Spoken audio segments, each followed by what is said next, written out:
So here's an interesting thing that I saw within the timelines, and um, I'm in I'm in a Discord group that I find highly entertaining. I kind of share my ideas as well. I don't spill the beans with regards to what I want to talk about here on the show, um, but find it very interesting as I see some of the comments. And FIFA and UEFA, they have their problems. Don't get me wrong; they're not perfect.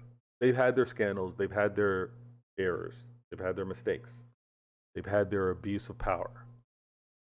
But it's not the problem that the Super League would have created. Like, and maybe this is naive of me, but as a governing body, FIFA and UEFA, obviously they need to be able to fund the people that govern football. Okay. At the core, though, even though there are conflicts with them wanting more of the pie, I should say, that's in disagreement with how the clubs and owners may feel. They don't want the sport to die. So as bad as FIFA and UEFA are, and we can see that with them trying to maybe like add more events, like they're trying to add more soccer, add more football, depending on where you are in the world.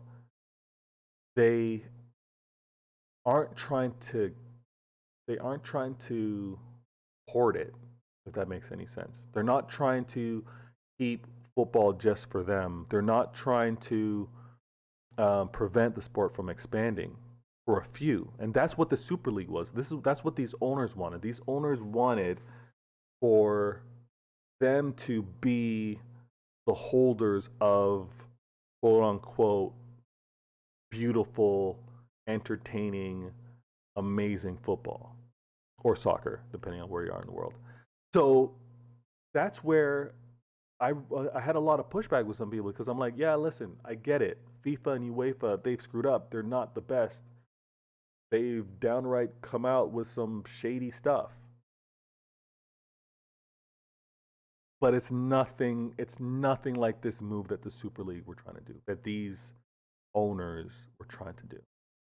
So, and I just say that just to kind of keep things in perspective. Yes, things need to change. There's definitely adjustments that need to be made, even when we look at Champions League, even with some things that happen domestically. Um, but this Super League was no joke. It was no joke. Um, and breaking away from the governing body is just a way of skipping out on the plug. It was just a way of cutting out the middleman. That's all this was. Because as the governing body, they have to get their cut.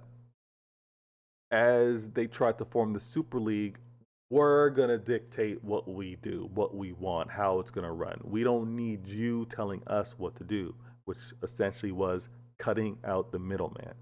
And in essence, cutting out the middleman would have meant automatic gains from dollar standpoint, right? Because what would have had to been cut out or shelled, put aside for UEFA, FIFA goes goes right into the owners of the Super League's pockets. So this was absolutely an attempt at controlling their own league destiny, but also to get a bigger cut of what they believe they deserve. Now, what I think is really interesting, and I hope people peep this, is that